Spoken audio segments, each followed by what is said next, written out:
Actually, when you're thinking about scams and stuff, there's the Dirty Dozen. Are you familiar with that? No. So the Dirty Dozen is like the 12 biggest like scams and frauds to look out for that the IRS puts out every single year. So next episode, we're just going to go through those 12. Oh, that's cool. Yeah. I like that'd that. be a good thing. I like that. So it's every single year, there's like, what are the Dirty Dozen? And I have a feeling that this year is going to probably have some AI, deepfake type stuff in there. And Do you know how much it changes year over year? there's always like the same classic ones was like the phishing, watch out for the fake email from the CEO saying, hey, I need you to wire money to whoever really quickly. The Nigerian prince? Yeah. As well, that one. But usually like the last like 4 to 6, the second half are, whatever's kind of timely. So during 2021, there was a whole big, make sure you're looking out for all the PPP loan, the fake Right. or unemployment stuff. And they would like hit up older people and they'd be like, oh, if we can help you get your money, just give us this and we'll make sure that the government sends you your stimulus package check. And stuff. That stuff's infuriating when you're preying on seniors. That, I don't know, something about that really bugs me. Well, that was, for those who are listening who haven't heard the Fraud Files, that's Dawn Bennett's prime target. So the Fraud Files is our CPE audio movie, which is hosted by Kelly Richmond Pope, and just it's a movie for the ears. What a piece of content you all put together for that. It's awesome. Yeah, I think for like this is truly like we're always trying to elevate CPE and the accounting profession, and I think this is like one of those things that really just there's nothing. It's not just like a better webinar or a better presentation. It's truly its own medium that's never existed before. Totally. Non-accountants would love it too. Yeah. People love true crime stuff. It's great. It's awesome. Yeah. So kudos to you all. Well done. Thank you. Appreciate it. So yeah, the seasons are changing. And so my little joke question to open up is, do you know what an accountant's favorite season is? No. Well, there's a few. But it is auditum because they fall into the numbers. Wow. That's a good one. Yeah. I might start starting off with these cheeky accounting. You're not even a dad one-liners. yet. I know. I'm practicing. Still single though. Anyway, what's your favorite season? I'm a summer guy. Mm-hmm. I love the heat. Grew up in LA. Yeah. Live out in the valley. I like summer's my jam. Even like summers in LA. Even summers in LA. Yeah. Okay. I mean springs are great. Sure. As well. When I was living on the East Coast, spring is awesome. That's this. We don't have real true seasons here in LA, Yeah. so it's not. You get pretty spoiled all year round. So like I can say, oh, summer, but it's warm into October and November and stuff. But when I was at Syracuse, man, you're like, as you know from the East Coast, God, you live through the snow, and then the snow melts, and the first like spring begins, and it's just this feeling I never experienced. I'm like, oh man, I've never like thought about the season so much and enjoyed different seasons. And hated certain seasons. So I'm back in LA, but I at least got the experience of seasons for 4 years there. When you have all 4 seasons to work with, you only, it makes it very different between each of them. But out here, it's kind of like I take for granted. And every time I walk between the studio building and the main building, I'm like, oh, it's a nice day out. Oh, it's a nice day out. I don't have to get snow off my car or walk through snow to get there. And I've almost forgotten what what it's about you like. from the East Coast? What's your favorite season? I love the fall. Just because the summers can get so brutally humid and hot. Yeah. And I love the summer season just from the activities, but from like a weather standpoint, it's got to be the fall. I mean, that's when we still have the leftover kind of heat that mingles from the summer. The water's actually warm because it's been heating up the whole entire summer. So even though it's getting a little colder in the air, the water's actually a little bit warmer. So I'm a September baby as well. And so I'm going to give September my, which is end of summer, kind of start of fall. Yeah. Heck of a month. Yeah. There you go. So with that being said, let's get flowing.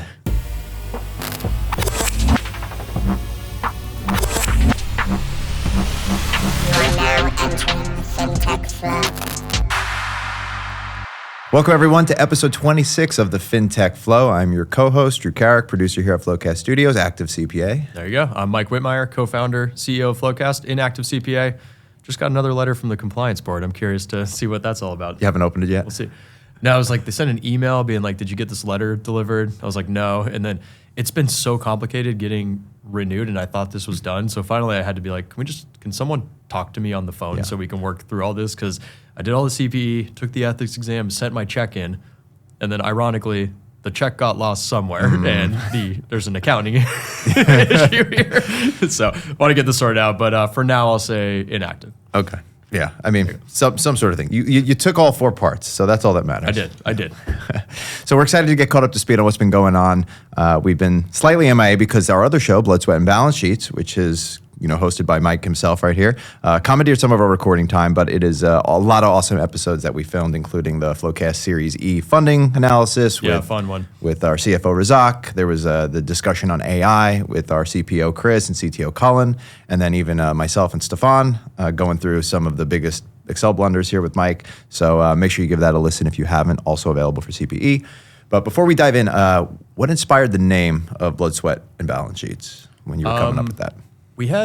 So it was first called CPA to CFO, and I believe there are a bunch of shirts of that still in the closet if you want to snag one. We use that for all of our sports leagues. There you go. Good. Yeah, good workout shirts, that kind of thing. That's great. And I forget, someone on the team had the idea for it, thought it sounded cool. I thought it was kind of funny that it's BS. Yes. It was a little snarky there. Yeah. But yeah, no, not my idea. I believe it was James Richmond at the time who was our creative director. Yeah. I love the BS thing. Makes it easy, and it does have a nice flow to it, Yeah. Blood, Oh, Sweat, yeah. and Balance. It's very cool. For sure. So one of the things that did happen is Accounting Today had compiled data on the inside the top 100 firms. And so this is just kind of an overview of some big information as far as the industry outlook goes, just from looking at the top 100 accounting firms. And just curious if there was any initial reactions here, because you have, revenue's been going up, and obviously you could talk about inflation, but staff there's been growth in staff at the top 100. And I don't know if this means that maybe the next 100 to 1,000 firms are just that middle area is kind of getting squeezed, and either you're going big or you're going small boutique. But revenue threshold is up to 57.8 million, up from 50.1. And what I think is fascinating is the firms over $1 billion are up, 16, up from 14, and firms over 100 million, 48, up from 47. Firms under 100 million, 36, down from 39. So the groups, the companies in that range are increasing. It's not just a couple now that are having all the revenue. It is kind of growing. There's a little bit more of a rich getting richer style in here. Okay. I don't know. I would love to see the detail behind it. Who are the 16 over $1 billion? Right. I'm surprised it's that many. I don't know what to make of this. I guess the main concern here is the revenue growth at about 13%, down from 18.5. So it looks like I think that could be a little bit of cooling off from, that's what it feels like. There was that big push. Accounting was in the spotlight, I feel like, 2021 to in 2022, especially with all the PPP loan stuff.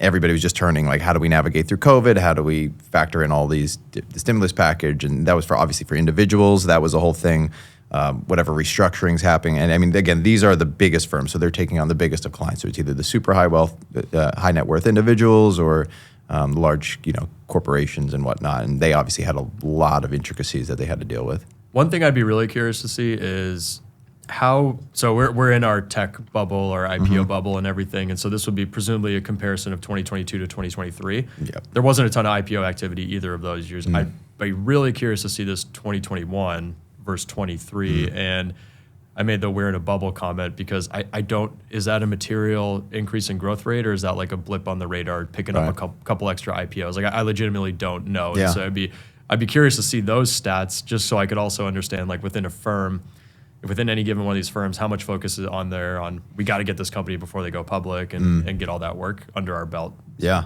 that's interesting. Yeah. Well, I think this is the crazy stat down here, and it's obviously it's whatever the fastest growth rate, 99.66%. That means some firm in this top 100 grew 100%. Their M&A's got to be contemplated in this, right? And there are a bunch of roll-ups going on right now out there. So if this could be 99%, organic growth would be insanely impressive. My gut is it's more inorganic growth through an M&A strategy. Yeah. But I don't know. We do have one partner where, dude, they are blowing up. Similar thing. It's a super impressive founder. This is Accordion Partners. I'll just say the name. So the guy founded it. Super ambitious. They've only been around for 7 years, and they're already this massive firm. So if you do it right, you can. Yeah. I don't know if anybody could ever at this point. Could anybody actually start a new accounting firm? Or I feel I think so. Yeah. I was actually talking about it.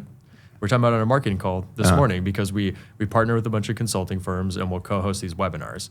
And when you, on the go-to-market side, we draw significantly more than the consulting firms draw. And I'm talking like, PwC, like at that level. So what I'm trying to say is I think there's a lot of room for improvement on their sales and marketing function. Yeah. I think if you come in with like a sales and marketing lens and try to start something, like if I were to start a firm, let's say you were part of it, we would be the BD guys and go out and do it. And I think the bar is pretty low and I'm pretty confident could go out and do really well in that world. Yeah. So I think as long as you have a good sales and marketing slant and the ability to hire great people, like it's not, I would argue a consulting service business is actually one of the easiest, lowest risk businesses to start. Well, that is something we're going to discuss actually, some of the branding versus the people who are, in this case, I would say we are the product, the accountants are the product at a consulting or accounting firm. Well, the other move, and we've been talking about the talent crunch and people retiring, is there are a lot of small firms where, some owner, call it maybe a two-person partnership with 10 employees, like they're looking for an exit so they can retire. So you could just run a play where you buy 100 of those, roll it up, get the install base, and go from there. So there's I think you could still break into this. I don't think there's like this complete chokehold on consulting. Yeah. So one of the big drivers here is, and this has been just the trend over the last decade, is advisory and non-compliant services have been a key driving force. So we're going to touch on consulting industry later, and now I just wanted to go through some of those advisory services because it's such a broad term. Obviously, audit and tax is a little more straightforward. We know what we're getting into. When someone says advisory, a lot of the times it's confusing. This is a list from Thomson Reuters. I was wondering what you think stands out as the most, has the most potential and what is the most fugazi, as I like to call. But, some things on here are examining overall profitability, investing in wealth management, company fringe benefits, estate planning, selling a business, setting and achieving business goals, understanding KPIs. Some of these things come off as very broad, and I'm not really sure exactly what they would be, like how you could kind of specifically sell it. But some of them, I think, like investing in wealth management, that's a very particular art in and of itself. Whereas setting and achieving business goals is one of those, if you have a big accounting firm that comes in and they're going to help you with setting and achieving business goals, are you just going to get a cookie cutter? I did risk analysis for a large entity, and it was just us doing a lot of interviews, asking questions. What do you think is the biggest threat? And then you're weighing it in a matrix over, well, if the entire executive suite takes a plane ride down to the Bahamas for a retreat and the plane crashes, what's the contingency plan? How much money do we need to have in reserves in order to weather the storm to get a new executive team or something? When I look at the slide, to me, the left-hand side looks like more services provided to high net worth individuals. The right-hand side looks more like business, which I hadn't thought about the advisory side being so like focused on individuals. That's an interesting thing to get out of this. But yeah, on the right-hand side, I mean, a lot of this stuff, we're going to talk about it later, but I just have gripes with so much of this stuff, like helping with strategic planning. Right. Like, I don't know, if I would never hire a firm to come up with a strategy for FloQast. That's like my job. And I think I know better than some random people we're paying. That's and it true. feels like such a, anyway, we'll talk about this on a later slide, but it's cool to see at least, what is defined as advisory here. And then that notion that it's people and companies I hadn't considered that before. Yeah. I do think it does highlight just the breadth of the accounting and finance profession and industry as a whole, because some jobs you can very particularly nail down, this is exactly what it entails and what it involves, but there's just so many. I mean, there's a reason why the CPA exam is 4 parts, it's 10 miles wide and 2 inches deep. It's because there's so many different areas, and then once you do that just gives you like the baseline, and then you have to kind of pick which pool you're going to actually dive into.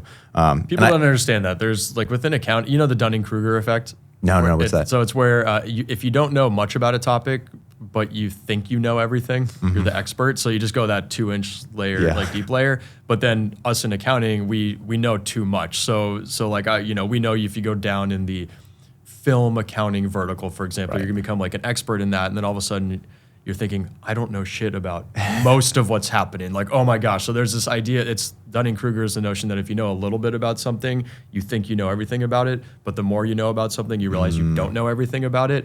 So it's how you have people who are like arrogantly dumb about a topic, if that makes sense, I think that checks out then. Yeah. With the consulting thing especially. So, I mean, I think, if you're an accounting or finance professional and you're looking to start your own thing like you're talking about, what I would recommend from looking at this is like you pick what's the ones that actually have like the highest tangible benefit to an entity that you can become a technical expert in, and where's also obviously something you're passionate about, but where's the gap in the market that's not being filled? Because every single consultant out there can help with strategy. It's just such the broadest term of, I mean, you could apply strategy to literally anything. I mean, that's, in my opinion, just something you do as part of your day-to-day job. You're strategizing your career, you're strategizing the work you're doing with the client, or you're strategizing the business direction. So that's my take on that. And it depends on what your background is when you're founding the company. So if we were to like start a firm, the main benefit would be, hey, we have experience in the tech world, starting companies, going from zero to whatever, and that's our specialty. So those are the types of companies we would target. When you're selling, you tell a story. You know, every consulting presentation I've been in is just here are the services we offer. If you came in with a compelling story of like, we get where you're coming from, like you're founders, you're entrepreneurs, we can help you build this up and establish all of this, and we get that you're the strategic heads around here. Like, we're not going to try to tell you what to do, but we can help put the plan in place, make sure it's executed on, and you grow from there. So it's about what's your background and where could it be most applicable? Because I couldn't start one where it's like preparing tax returns. I don't, you know what I mean? I have no experience. If you think sales and marketing is the advantage for getting a firm off the ground, then you better start a firm where your background is applicable to whatever you're doing. The other thing I'll comment on here is if you can avoid having to get like registered to do audits, for example, or tax returns, if you can avoid all the regulation behind that, it just makes your life significantly easier. And I have a feeling there's not like a regulation for somebody giving you best business practice advice. Right. There's nobody, the AICPA isn't going to come after you for something like that, or PCAOB or whatever. I can imagine a certification on best business practices. Mm-hmm. I mean, the thing is that's a whole nother industry. I'm not even going to get into it, but the whole like certification industry of it's just like, let's slap stamps on things and make people pay for the stamp. And that's actually not a bad, there's definitely people that saw the opportunity to, we'll just be the certification board for make up a topic. And what a racket. You can do it all the time. It's a beautiful racket. The last things, totally couldn't agree more. I think one of the things that people as we roll out our FloQast certification program, yes. Well, we want to know that you're technically sound in the product. Ours is free though. It's not a racket. There you go. I'm taking it. I'm going to get my month-end close certification. Nice. There you go. I like it. I was like, it's just good to have. I mean, we love certifications. But I think you touched on this point about using the experience that you have in order to use that as the base point of like, well, this is the area I have experience in. I'm going to now apply that to the business or firm that I'm starting. And I think there's this social media effect that happened from like, I call it like the Facebook or the social network effect, where people see a Mark Zuckerberg and you're 19 years old and you build this huge, massive company, and it warped, and in the media too, it kind of like warped everyone's perception of like, I can be 22 and start my own thing and just take off.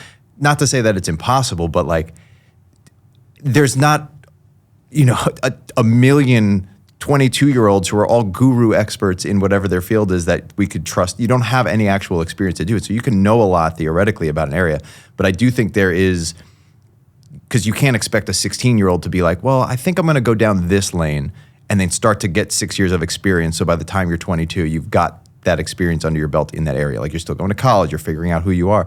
So I do think there is a certain amount of experience that you do need to get into. Maybe you figure that out towards the end of your college career. What's the area I really want to dive into? And then you treat it as a learning experience. And we talk about that all the time with, in audit especially, like, pick an industry or a lane that you want to learn more about, and then use the job not just as like, I'm here to get a paycheck, I'm here to check a list, but actually investing in learning for the purposes of yourself. And if you're entrepreneurial spirited, I think that's the best approach that you can take. I'm sure that's what you did when you were at Cornerstone. And and I think with all, like, if you look back at the Zuckerberg example, there is a lot of timing and luck that goes into it. Mm-hmm. Also, like, he was hacking together a project to use internally. I don't think he started writing code with the idea of, I'm going to make this into a business. Right. Whereas, at FloQast, we were like, all right, we're going to build a business, write some code that people are going to pay money for, kind of thing.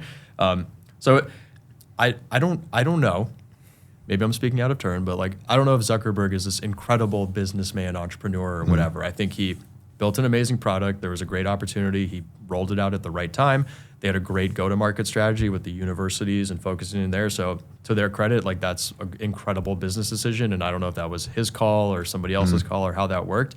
But at the end of the day, when he was 22, he wasn't the Zuckerberg that you see today. So there's been a lot of change over the 2 decades he's been doing it. And I don't think, if you look back at a 22-year-old Zuck doing like an interview on something, I'm going to assume he's not the most impressive person. But you fast forward to today, like way better at interviews, like obviously learned management, leadership, all that kind of stuff. So people grow into these roles also. Yeah, well, there's always that rub between the people who are actually, because he's incredibly talented as a product builder, right? And then there's the business side, and there's always that rub of, well, this is how you run a business, and it's like, yeah, but this is how you build a product, and I created the product, so I'm driving how the business is going to operate, and I think that's why you assemble a good team, right? You have somebody who knows how to make the operations happen, so you could focus on your area of expertise. You need that tension. Yeah, and I think the last point on here is I think most companies, the reason why it's like, well, why don't you just hire somebody for each of these consulting things as opposed to hiring an outside consulting firm that you're going to pay $1 million to do. It's like just hire one person that have that be their full-time job and pay them $120 or something. And I think it's just because most companies simply can't afford a headcount for every single one of these specialties, and they're also not applicable all the time. Like you wouldn't hire somebody whose focus was on how to sell a business and have them be a full-time employee, because is it a useful skill to know how to sell a business? Absolutely. And there's a lot of technical nuances that go into it. But do you need somebody on staff full time to be a head of selling the business? Yeah, well, it only happens one time. If any of these things are like point in time exercises, then not worth having a full-time employee. Yeah. So I think that's the balance, is like strategic planning though. Yeah. Should be a full-time employee. Yeah. Who gets paid a lot of money. And that's, I think, what the CEO's job Yeah. is. So this is another piece that just kind of happened in the news, and I really wanted to touch on it because I thought it was pretty interesting. And this is about a month old now, and we're still going through the lawsuit of it. But this is from the Wall Street Journal. The FTC banned employers from using non-compete contracts to prevent most workers from joining rival firms. A ban on non-compete clauses creates a new rift between employees and bosses. And top business groups and national tax services sued the FTC over its ban on non-compete agreements. This marks the first time in 50 years that the FTC has issued a regulation to mandate an economy-wide change on how companies compete. So I know everyone's curious, what was the last thing they did 50 years ago? Yeah. That's where my went. I was like, well, 50 years ago, what did they do? So in the 1970s, the FTC proposed a rule that would ban all television advertising directed at children on the basis that such advertising was inherently deceptive and unfair due to the children's inability to evaluate advertising claims critically. You can't really argue against them per se. What does that have to do with this? Well, so what was viewed as an FTC overreach and expansive interpretation of their rulemaking authority, and it resulted in their authorizations being limited by the FTC Act of 1973. So the suit that's going on with this non-compete is they're saying, whoa, you don't have the authority to say you can't have non-competes. But the Biden administration had pushed for regulatory assaults on non-competes in 2021 as part of like a broader enforcement of antitrust laws.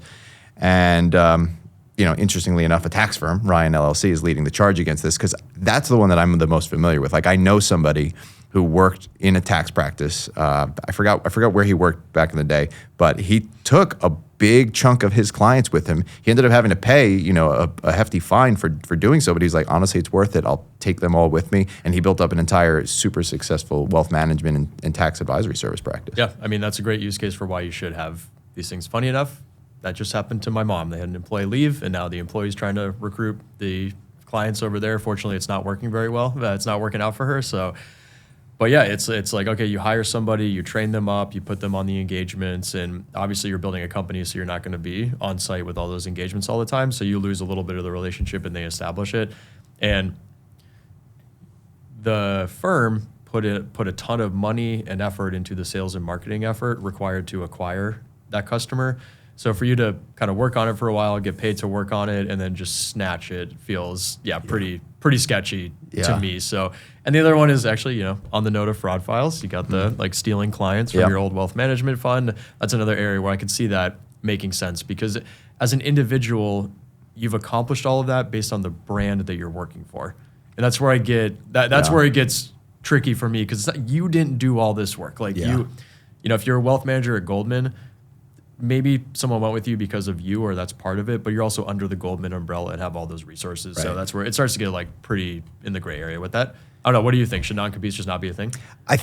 The difficulty that I'm rubbing up against is I think it's very applicable to certain roles, and I think it's not applicable to other roles. And I don't think you can have a blanket statement, but I also don't think it should be left up to the individual to just negotiate that into their contract, because some people are better at negotiating than other people. So, an introvert might be kind of left high and dry. I'm going to just sign whatever they put in front of me, versus somebody that like kind of thinks highly of themselves is going to be like, well, I'm adding value to the company, so I want to make sure the stipulation's put in there. And it's this game of like the employer being like, well, this is how much we're willing to budge. You don't know what cards they have in their hand as far as like, do we really need you, or can we just hire somebody else? You don't know where you sit in that pool. And isn't that just capitalism, though? It is, yeah. So it's on them to be a good negotiator. Yeah, I mean, I think that would probably be the closest area. Is because there's no way. How much do we need to protect people from themselves, I guess, is my No, that's a good point. question, or it's just, is it a free market or not? Yeah. And maybe a different way to think about this is there should be a non-compete agreement if you leaving results in a reduction in revenue from the company. Like, I'm sure McDonald's wouldn't care if an employee went to Burger King. Right. McDonald's isn't going to like have a significant loss in revenue, but the guy leaving the firm or the woman leaving my mom's firm, like that could have a material impact on the revenue that they have. Yeah. And that's where it gets, and then if it's because of the brand, you got the customer, that's where I go back to like that. And as I think about it, the distinction is probably like, does this result in a lack of or reduction in revenue? If so, non-competes are allowed. If not, non-competes are not allowed. Yeah. Do we have non-competes? I don't know. Would that be a question for legal? I don't know. Well, we've had employees go to competitors, so, and I don't care. Probably not. It's fine. Yeah, I mean, I guess the motion is just like, well, look, we're better anyway, so just, whatever, you want to go take your thing. Win it in the market. We still got a better product, better support, all that kind of stuff. So I do think it should come down to kind of individuals. I don't, their ability to negotiate it for it. I think the reason why this sort of regulation was put in place was to protect the kind of like lower level employees who really aren't going to materially impact their revenue, but now they're just being hindered on where they can potentially go. Like, if every single person who works at Goldman Sachs is on a non-compete, they can never work for another investment firm. That's different than actually having specific clients that you then go work for, or a competitor who you specifically work for, where you're privy to some sort of insider secret or knowing what the secret sauce is. So it is an interesting balance. But I think it kind of begs the question of where employees see themselves in a company. Like, are they viewing themselves as part of the company, like they're an owner, they're a boss? Or are they just viewing themselves like a worker? And is it possible to create a culture where all employees wouldn't feel like they're in a position to even deal with having a non-compete issue? Like, I wouldn't, like, if you feel invested in your company, you wouldn't be even thinking about like, oh, let me start to like snag some of these secrets so that I can go like sell myself to go bounce off, because you're invested in the company. Well, equity is supposed to do that, but it blows me away. We grant equity to all of our employees, yet we've had a couple go to a competitor, and it's like, well, okay, you're going to go over there and try to devalue the equity that you have in FloQast, and this just seems so dumb to me. But people get pissed about things, emotional decisions are made, and that's kind of the reality. And then obviously our competitor wants to hire out of our company, so they're super aggressive about it, and it is what it is. But like I said, as we talk through it, they were not roles where we're going to lose revenue as a result of it, so it hasn't been like a big deal. Would it be a red flag to you as an employer if somebody was coming from one of those competitors? Because it's almost like once a cheater, always a cheater. Yep. And it's like, well, if they just did that to them and they're fine, like even if it is just an emotional decision, right? Sometimes you have to take a step back. Emotional decision one day, you let it sit for a couple days, and you're like, okay, let me put on my logic brain before I do anything rash. Yeah, I would. Yes, I'm always very wary of that. I think you really need to think about the circumstances that they're leaving under. I think that's an important part of it. And maybe depending on the circumstances, you can accept that. But like, I interviewed a guy to head up our London office who had worked at 3 of our competitors and just like ribbed. And he made some sketchy comments like, "Oh yeah, I have a lot of intel and all this kind of stuff." It's like, no, this is not the type of person that we want to work with. So I think you're onto something. Once, like, maybe. Depending on circumstances, but fool me once, fool me twice. Like, no, come on. For sure.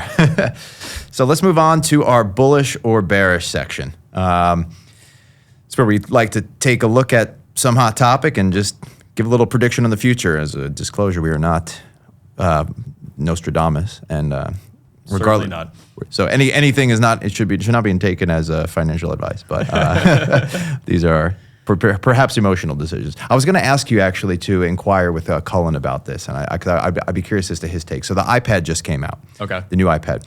And Apple just unveiled it, and the overall tablet market as a whole, which Apple owns between 30 and 40% of the entire tablet market just through the iPad, it's down 10% over the last 2 years. Each year, just down 10%. And I think is there a use case for iPads? Have you had an iPad, or do you have an iPad? Yeah, I had an iPad like many years ago. I just kind of let it eventually sit. Same here. Yeah. Why do I need a third screen? Yeah. It's really like I think most people have come to accept the size of a phone screen at this point, and you got a laptop or your computer, and then your phone. And I used to maybe watch YouTube videos on the iPad or whatever, but then ultimately, like, my phone's fine. It doesn't matter. So I think this is like one of those interesting areas, which again, theme of whole starting a business is where is the gap in the market? You have to offer something that's different and better than aspects of the other areas. Is there anything better about an iPad than a laptop that is also better than a phone? And if you have a phone and you have a laptop, do you really need the thing in the middle that it's kind of just a dumbed down version of either? You're not really taking pictures on your iPad. You're not typing up emails really on your iPad. I mean, sure, you could have your little folio thing, but at that point, I'll just use my laptop. So I don't think there's a use case per se. I mean, there are use cases. I know like our director of production, Josh Glassman, he uses it on set all the time because he's marking up notes on a script or something like that. So I think it is good as like a tool for that. But I think for the majority of the market, there's just really not a use case. It was cool, it was flashy, and then it was like, all right, it's just a giant iPhone. Yeah, I'm bullish on it being a niche product.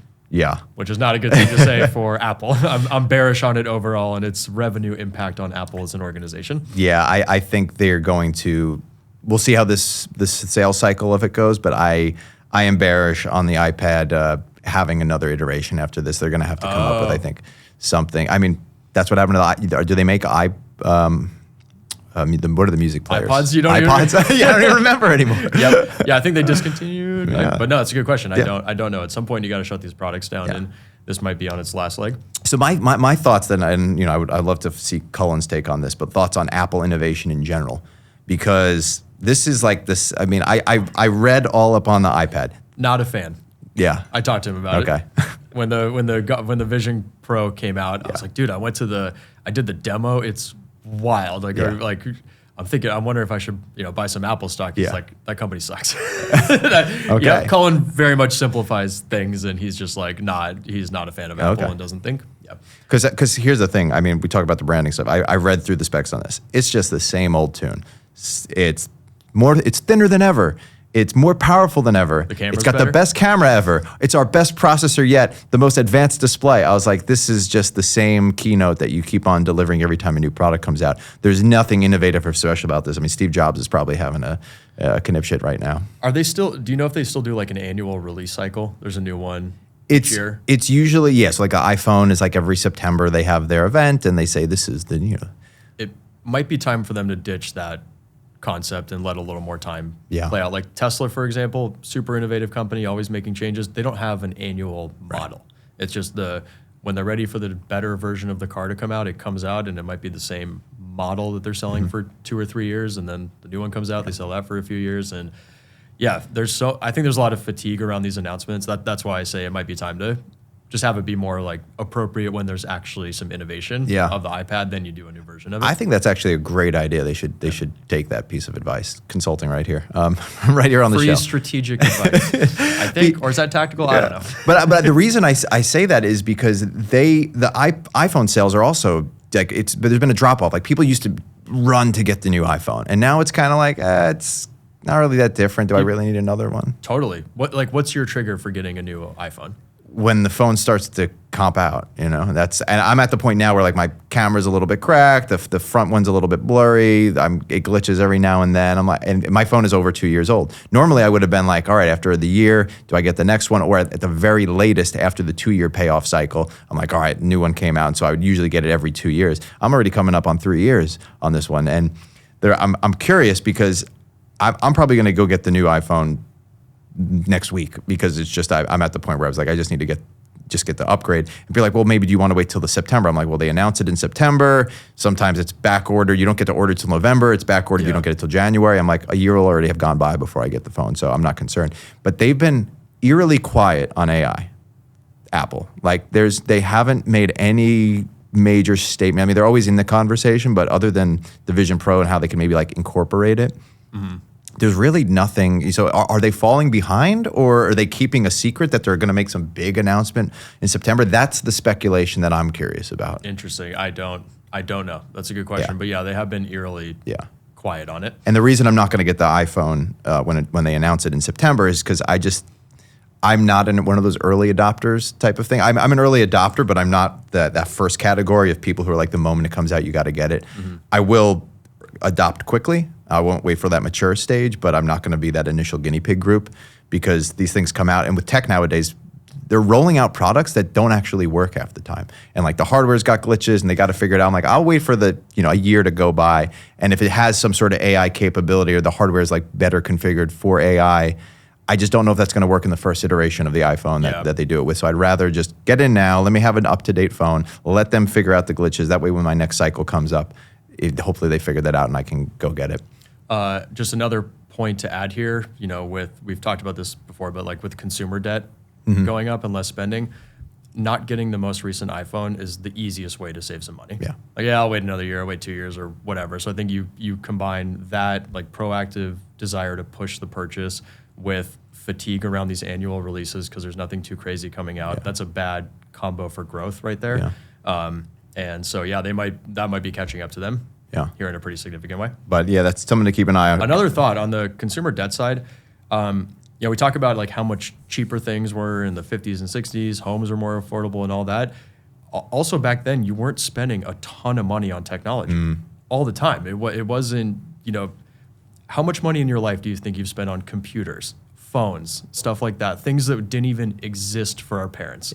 I mean, it's thousands of dollars a year, Is it like 100,000 in your life? Like, it's like if you really start to add up all the tech you've put, video game systems, like TV, it piles up, man. And I think like people might have 6 figures more in their bank if there were none of this stuff were ever invented. That's crazy to think about. When you look at your personal spending, like what were you spending back in the day? It was just, they would go to the bar, get the $2 beer, and gas and drive around your car around town. I mean, that was... What the heck did you spend money on?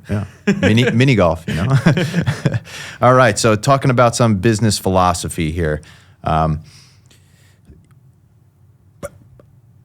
Okay, so consultants. Great tagline.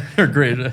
We've got consultants. This is here from the Wall Street Journal. Consultants are paid to fix other businesses, but can't seem to fix their own. Consultants, I think, will always be used, but like the tech boom, is the industry coming back down to earth and finding homeostasis? I mean, this is, I think, I would work at companies that would say, hey, you guys really need to move to the cloud, yet they're still using filing cabinets, and this is just one of those things. It's easier to preach it than it is to actually do it. You can talk the talk, but can you walk the walk? The argument for or against consultants, I think we kind of touched on that, right? And I think is it filling a need at a specific point in time when it's valuable to bring in a consultant? Like we brought in a consultant just for the purposes of launching the podcast. We haven't, none of us have had that experience before. So you're basically paying to just bring in somebody's experience for the purpose of that. Hopefully, once you do it once with them, and again, this is where, as long as you're not consultant happy, which a lot of companies, I think, when I talk about this consulting boom, like the tech boom, people were just like, oh yeah, consultants, and they were bringing on way too many. And now all of a sudden you're seeing this consulting industry in massive decline, just because I think there was this excessive consulting hiring as opposed to necessity consultant hiring. And the need is if there's a specific task that needs to get accomplished. Completely agree. It's all of a sudden the nice to have consulting firms are in trouble, and the needs like doing an audit are the ones that are predictable, and you still have revenue coming out of that. So at least EY has both sides of the engine there. They have the audit and the consulting side. But this even extends into all areas of consulting. Like the podcast one is really interesting. We've used a marketing consulting firm for like strategic narrative planning and brand and all that. That's such a nice to have thing in a down economy. We're not going to go spend $1 million on some engagement like that. So, for example, I think about those firms. Super nice people. They're great to work with, but they haven't had business for 18 months because tech collapsed. Yeah. Nobody's going to be like, oh, let's go through a $2 million branding exercise right now. And, the board's pushing you to cut expenses everywhere. That's such a nice to have expense. And so, yeah, good time to be a need, not a nice to have on the consulting side. And unfortunately, for the employees, the nice to have stuff is generally the more interesting and fun stuff to work on. Of so course. you got to, that's the double-edged sword. I think the key too is, and this is my advice for anybody who's an individual who gets the chance to work with a consultant, is to try to pull all of that information. You're paying them. Oh, yeah. And if I can hire somebody for a one-time experience and grab that and hopefully take all that information, the next time we have to do it, the goal, thank you for the consulting. The reason consultants are expensive is if you use them one time, that should have payoffs multiple times.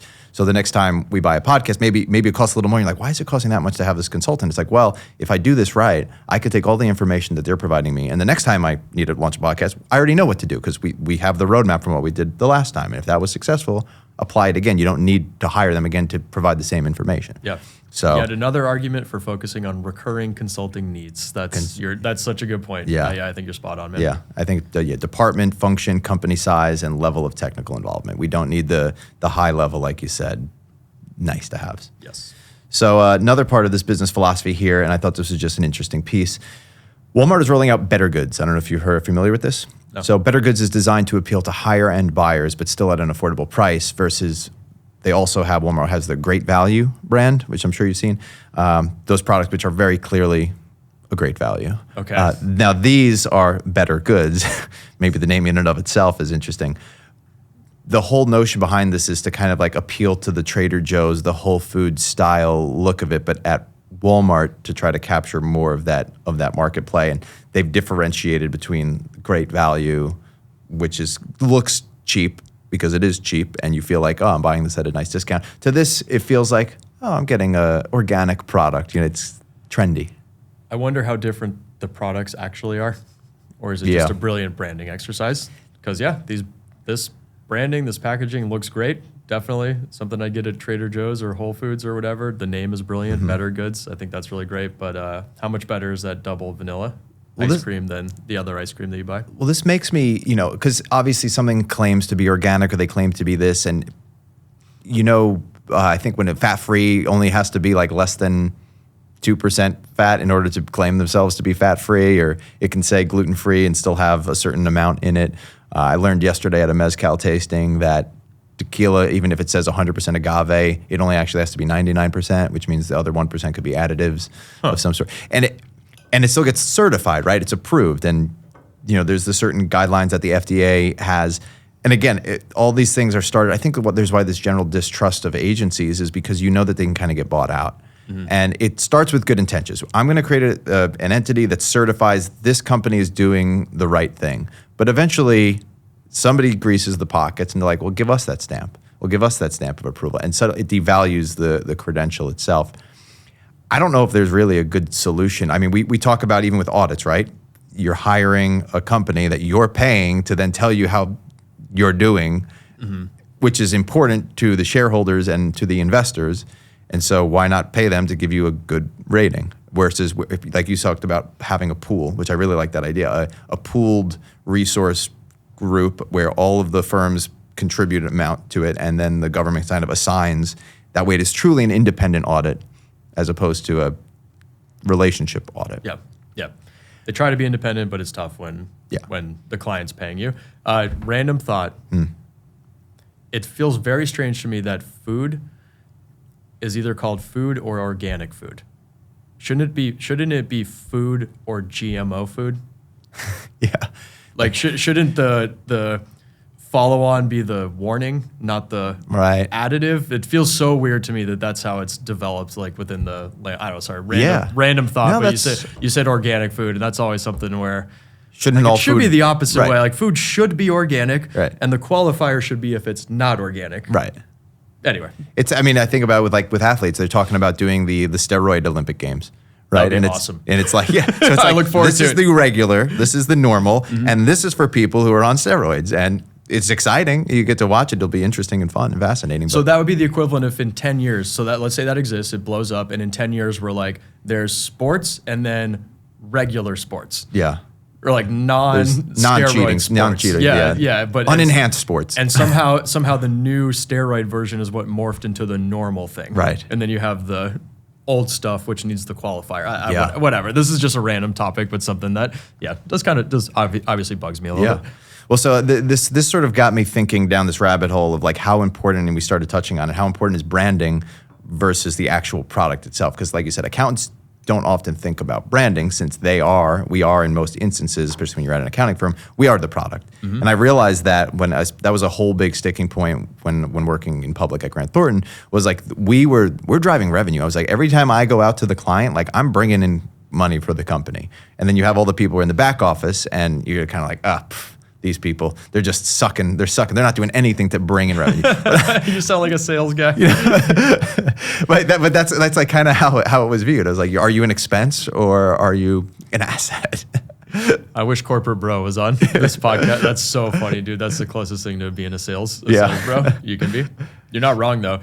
What I find is interesting is every client interaction is, and we talk about this at FloQast, every client interaction is a reflection of the brand. Yeah. And one of my favorite things, you're either making a deposit into the brand bank or you're withdrawing from the brand bank. And it's tough, but you send, if you're Ernst & Young, you send some 24-year-old person who's never worked on something, they might be a little jaded and they represent your brand. Like if they're terrible to work with, we're not going to say that guy was terrible to work with. If, Greg, our controller, is going to come to me and be like, oh, EY's the worst. Yeah. They'll name the firm, not the guy. And so, it's really important. And it's so hard to do at scale when you have that many people representing your business and you're hiring that many people. It must be tough. But you can't underestimate the power of brand. It's incredible. I'm starting to grow sympathetic for employers now because that's like the one-way street where if you do a good job, you get the credit as the individual. Like, oh, they made it so easy. It was great to work with them. And if it's bad, the company takes the blame. That's interesting. We talk about that when you're poaching or whatever. Well, you just poach the ones that like you,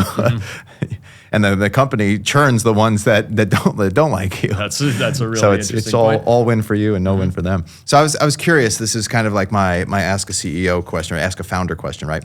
When you're building out FloQast, you have to make a decision of how you're going to allocate these funds early on, right? When it's not in abundance of like, okay, we can move forward on a lot of these initiatives aggressively. You have to balance this allocation of initial funding. How much for you individually, how much were you viewing the investment in the product itself versus in the branding of FloQast becoming a name? Because both are important. The power of brand and marketing is something that I've learned over the years. So when we started, our first round was our first round was 1.3 million. We went to market with that, and of the 1.3, less than $5,000 went into marketing. Wow. The logo was on $50 Upwork. Upwork logo. Someone do the website on the side kind of thing. Chris was our chief marketing officer at the time. He was writing all of our content, blog posts. Like, dude, literally, we put no money into marketing. It was, I would say the big marketing spend was then when we sponsored our first conference. That's the one where it's like, oh, we're going to spend $10,000 to go to this conference. Like, what the heck? Meanwhile, we're paying 7 engineers to be building the product. So like, dude, it was 99%, product versus marketing. And you think that that's probably the better approach? Like if somebody did have an initial $1 million that they're working with, should it really be the 95.5? And then how has that shifted now as the company's grown? I think it depends on your product. So I would think about it, what's overall the go-to-market motion. So you asked me about marketing, but the way I thought about marketing up front was actually, I thought our BDR team was our true marketing engine. So they're reaching out to people, they're sending emails, they're calling, introducing people to FloQast, sending collateral that we prepared internally, to learn about FloQast, all that kind of stuff. But what I liked about that is that's predictable revenue. I know if a BDR sends, X emails, makes X number of dials, it converts it X percentage, we will get X amount of revenue at the bottom of it. That's a very accountant way of thinking. Like, I want the guarantee of the revenue and to know there. But let's say you have a product where someone can go and sign up for themselves and do all that. You're not going to hire a big sales team because they're expensive. You'll probably put more of your effort into brand and marketing. Like Dropbox is a good example of this. Dropbox started on the consumer side. It was all focused on marketing and clever guerrilla marketing tactics. Like Drew, the founder's first video, went super viral within the tech community, and that ended up being the first user base.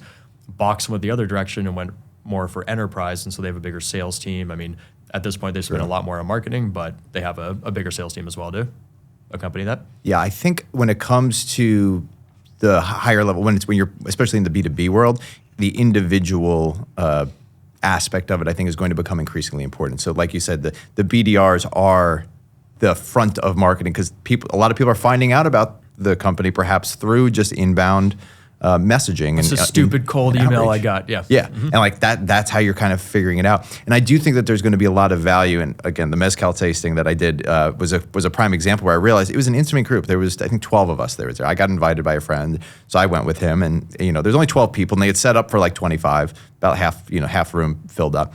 And the guy's going through the history of the origins of the Oaxaca region of Mexico, which is one of 9 states that that it's allowed to be produced. There's this whole certification process. It has to be completely manual. There's no electric or machinery that's involved in the creation of mezcal.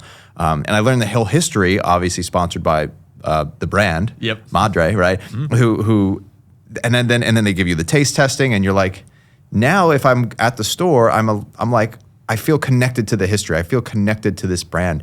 And there's only 12 people, right? So it's like, well, what's the impact? You only saw 12 people. I was like, I think that's where it starts because then I bring it as a gift to a friend for a birthday party or something. They try to like, oh, this is great. Now they feel kind of connected to it. And I think that word of mouth and that grassroots approach, especially in a world where so much is inauthentic, will be the key to successful marketing. There's a saying in tech that when you're starting something, you do things that don't scale. And I think that's a prime example of it. You can't scale selling mezcal at 12 people at a time. Like that's not going to work. But when you're getting something off the ground, you need to be gritty. You only have so many funds and you need to do stuff like that to get up like a fan base, and then word of mouth will kick in. You'll start getting some more leads, and then you can kind of shift away from that and start to do things that are more scalable. So that's a common thing within tech. Yeah, do things that aren't scalable. It's the banana chart that you like to show.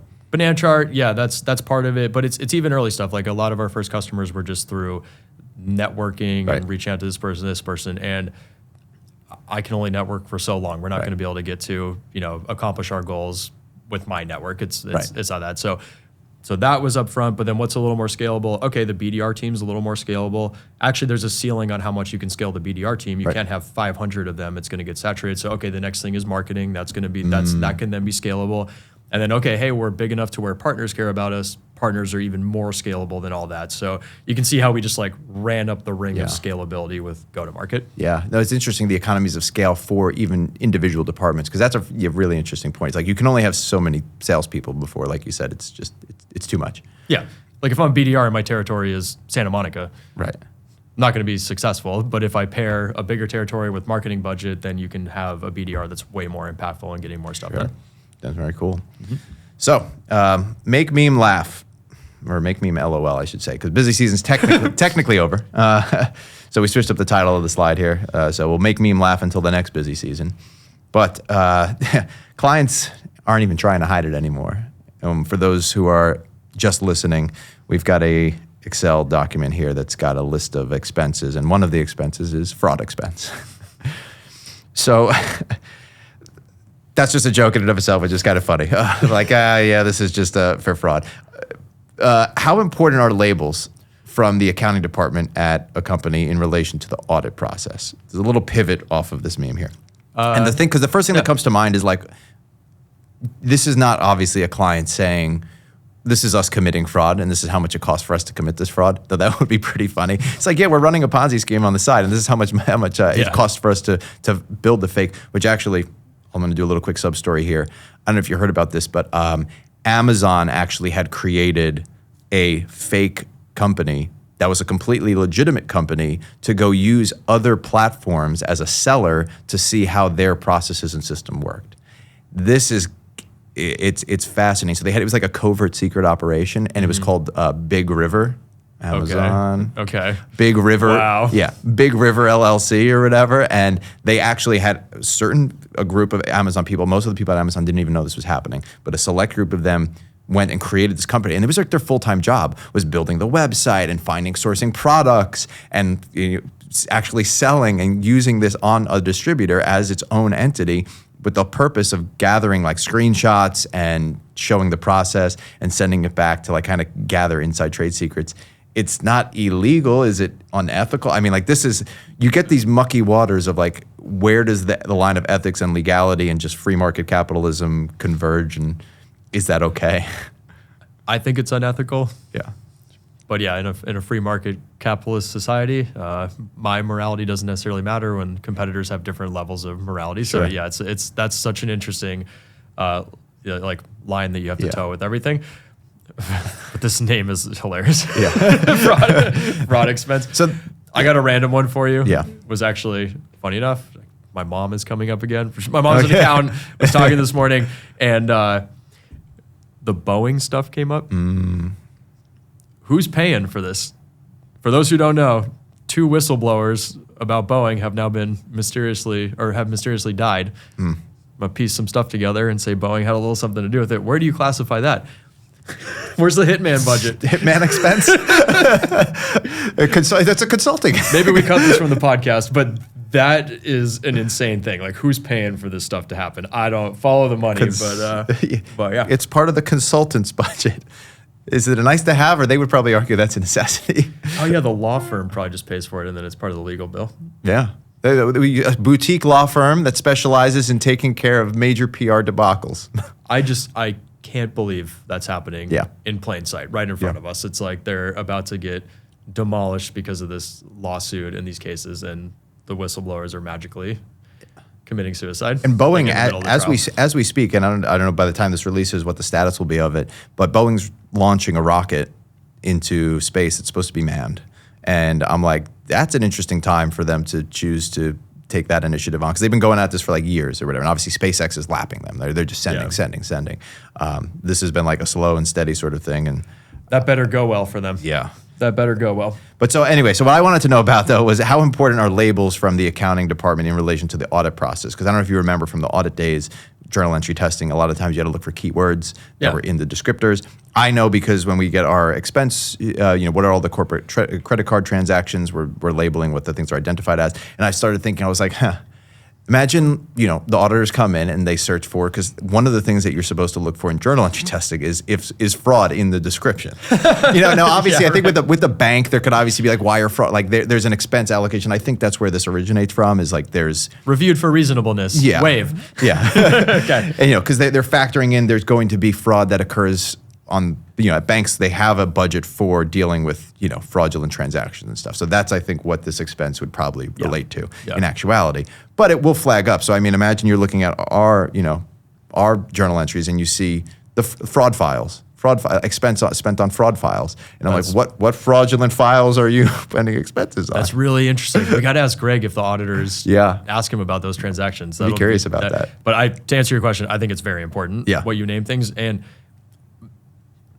arguably more important for just getting work done on a day-to-day basis is actually having account numbers.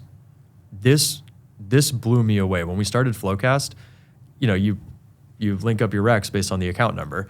And we had a ton of clients who had not set up GL account numbers.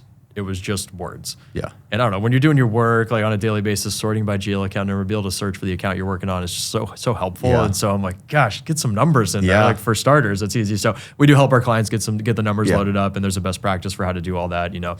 Ones are for assets, twos for liability. So you're saying that kind of thing. Within the company we have the consulting of best practices already as part of the services that we offer. We do, yeah. It's just part of it. It's included in the setup price. I mean, we had that in there, but we also kind of have to do that one, or our software doesn't work. True. So we're like, all right, we'll help you get those GL account numbers sorted out. Sounds good. Yeah. So not to get audited, but if you haven't checked it out, here's another plug again. Check it out for free at Flowcademy, which is learn.flowcast.com. That's where you can listen to the fraud files, and hopefully we won't get audited on that. I think they'll enjoy it.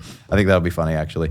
So yeah, that about wraps us up here. It was a great episode number 26 of the Fraud Files. I think we're going to start to get these things cranked out. And like I said, I'm looking forward to the next one on the Dirty Dozen. Awesome. I'm looking forward to, your busy season's chilling out a little bit. We're ready to get more regular cadence of the podcast. Well, we got to cram it in before we make our big move. Right. Yeah. How's that going? We're in progress and we're making it happen. For those listening at home, we are moving buildings, so we're going to have a new setup coming up in probably 4 episodes from now. We'll probably have a little quick break, and then all of a sudden we'll be back in a new digs. All right. So we'll look forward to seeing what that looks like, and We'll see what type of branding expertise we can evolve. Perhaps we need a podcast room building consultant to advise on what the best look of everything is. No, I believe in you guys. I think you got it. That's the fun part, right? So don't hire the unnecessary consultant if it's the thing that you want to do anyway. And I think you could tell who at a company is truly vested and they see themselves as that boss figure as opposed to that employee figure is like, are you going to take your other skills that you perhaps enjoy but maybe aren't directly in line with your role and contribute them to the entity? And that's kind of, I think, how you can kind of test out the investment. If it's like, oh, well, on the side, I do interior design, then I want to, contribute that as part of just an extra soft skill or technical skill that you have. Great example. Second time he's come up on this podcast, but James Richmond, our creative director, he was supposed to be our product design guy. But on the side, he's very into woodworking, overall is a great designer, just knows everything. So when we moved into that building, he designed the building. Cool. Like we didn't hire an expensive designer to come up with that idea, and the office is amazing. Yeah. In my humble opinion, I think the office is awesome, and that was somebody internally who had a skill set different from what we actually paid them to do on a daily basis, and they cared about FloQast and the company, and were passionate about that project, and turned out killer. It was so awesome. And my recommendation to any employers listening or those who are managing partners perhaps at like accounting firms, for example, because I always had this qualm, is like, you have a lot of talent, especially these big companies. You have a lot of talented individuals. Everybody who's millennial or younger, I mean, even probably some Gen X as well, but definitely in the millennials and below, who are passionate about a lot of things. And their mind, when they're plugging into work, is probably thinking about those things. Part of their brain capacity is just kind of thinking about those other passions and things that they're interested in. Tap into that. I mean, it just takes, I think, asking. You don't need to hire the company. And I always talked about this. I was like, I love acting. So when I was working in public accounting, I'm like, if you guys are going to make a commercial or an ad, just ask the people at the company, anybody interested in acting in this? And, obviously you want them to be good, but like you have people who have talent. You don't necessarily need to bring in somebody outside if people in the company who are already invested in the company are willing and interested to do that. So just make that outreach and see what sort of skills people would be interested and willing to participate in. I could not agree more. Well, that about wraps us up. Thanks everybody for listening, tuning in, and great show today, Mike. We'll run it back next time. Enjoyed chatting, Drew. Another good one. Thanks for checking out the Fintech Flo. As a reminder, this episode is available for CPE credit, and you can get that at FloAcademy or on the Earmark app. Details are in the description below.